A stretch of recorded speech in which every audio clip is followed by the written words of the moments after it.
श्री स्वामी समर्थ. जय जय स्वामी समर्थ. नमस्कार, मी अस्मिता. तुम्हा सगळ्यांचं खूप खूप स्वागत आहे आपल्या चॅनलमध्ये.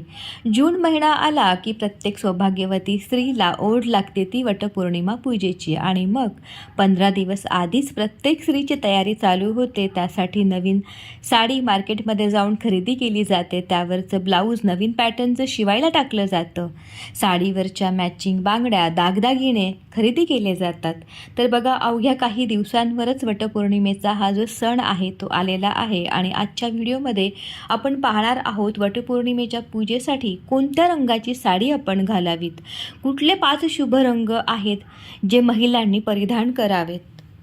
पतीच्या दीर्घायुष्यासाठी तसेच अखंड सौभाग्यासाठी महिला दरवर्षी हे व्रत करतात.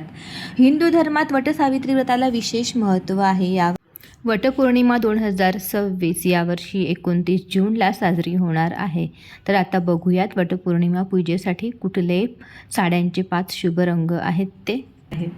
वटवृक्षाचे आयुष्य खूप जास्त असते, त्याचप्रमाणे आपल्या पतीचा देखील दीर्घायुष्य मिळावे याची प्रार्थना महिला वडाच्या झाडाजवळ या दिवशी करत असतात.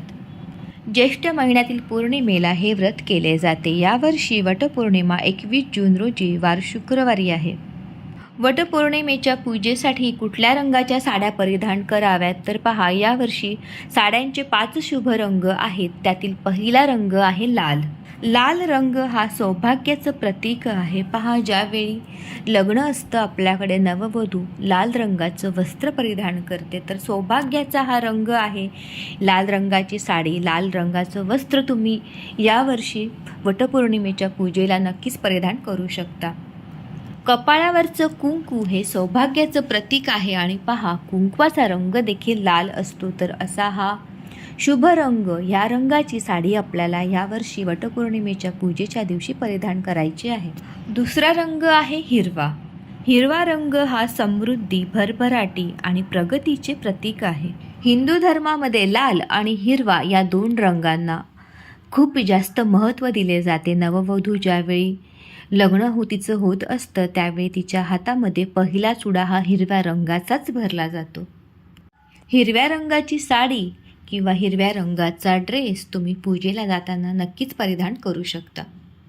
तिसरा रंग आहे पिवळा.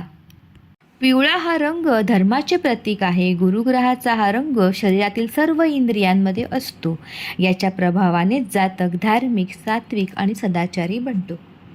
हळदीचा रंग देखील पिवळा असतो. आणि पहा, आपल्या सगळ्यांना माहिती आहे हळद किती पवित्र आहे. ज्यावेळी आपण हळदी कुंकू करतो त्यावेळी सौभाग्यवती स्त्रीच्या कपाळावर हळद लावल्यानंतरच कुंकू लावत असतो. आपल्या जीवनातील नकारात्मकता दूर करून सकारात्मकता आणणारा असा हा पिवळा रंग आहे. पिवळा हा सूर्यप्रकाशाचा रंग ऊर्जेशी संबंधित आहे. या रंगाचे वस्त्र म्हणजे साडी तुम्ही परिधान करून वटपौर्णिमेची पूजा नक्कीच करू शकता. चौथा रंग आहे केशरी. लाल आणि पिवळा रंग मिसळल्यानंतर केशरी रंग हा बनत असतो. केशरी रंग हा त्याग, धैर्य, उत्साह, आशाचे प्रतीक आहे. या रंगाला नारंगी किंवा भगवा असंही म्हटलं जातं.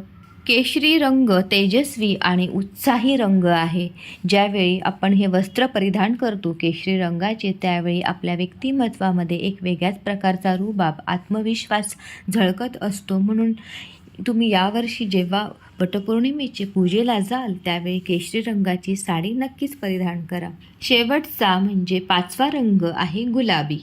लाल रंगाची उत्कटता आणि पांढऱ्या रंगाची शुद्धता यांचे मिश्रण बनून गुलाबी रंग हा बनत असतो. गुलाबी रंग प्रेम, पालनपोषण, करुणा यांचे प्रतीक आहे. गुलाबी रंग हा प्रेमाची भावना आणि नम्रपणा दर्शवतो. गुलाबी रंग हा स्त्रियांशी निगडीत आहे. जेव्हाही गुलाबी रंग आपल्या डोळ्यासमोर येतो तर पहा, एक वेगळ्याच प्रकारचा आनंद हा स्त्रीला होत असतो. माता लक्ष्मीला कमळ अतिशय प्रिय आहे. आणि पहा, या कमळाचा रंग देखील गुलाबीच आहे. प्रेमाचे प्रतीक असणारे गुलाबाचे फूल याचा रंग देखील गुलाबीच आहे.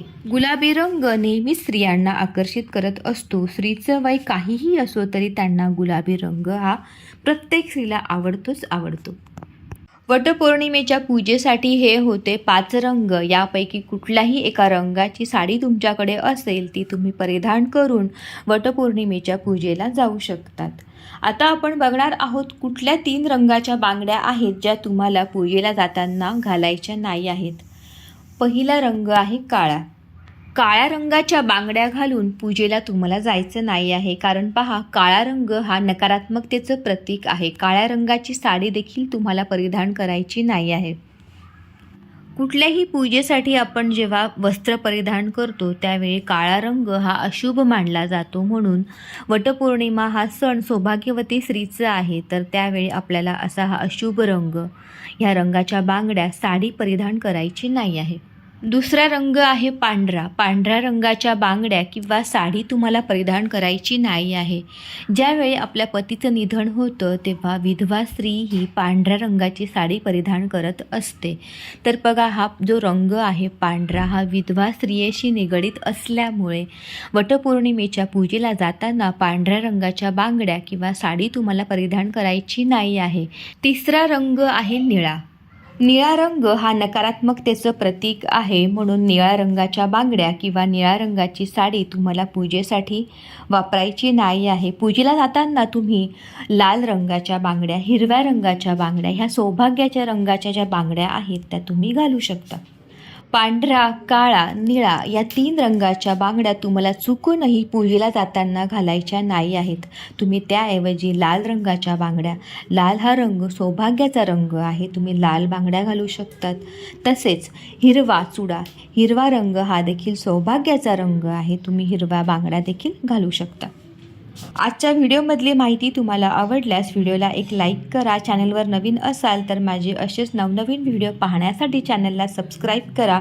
बाजूला जे बेल आयकॉन आहे ते देखील प्रेस करा, म्हणजे जेव्हाही माझा नवीन व्हिडिओ यूट्यूबवर येईल सगळ्यात आधी ते तुम्हाला पाहायला मिळेल. वटपौर्णिमेची पूजा कशी करावी, त्यासाठी काय साहित्य घ्यावं, असा संपूर्ण व्हिडिओ आपल्या चॅनलवर आहे. तो पाहण्यासाठी चॅनलला एकदा अवश्य भेट द्या. आजचा व्हिडिओ तुम्ही पाहिल्याबद्दल सगळ्यांचे मनपूर्वक आभार.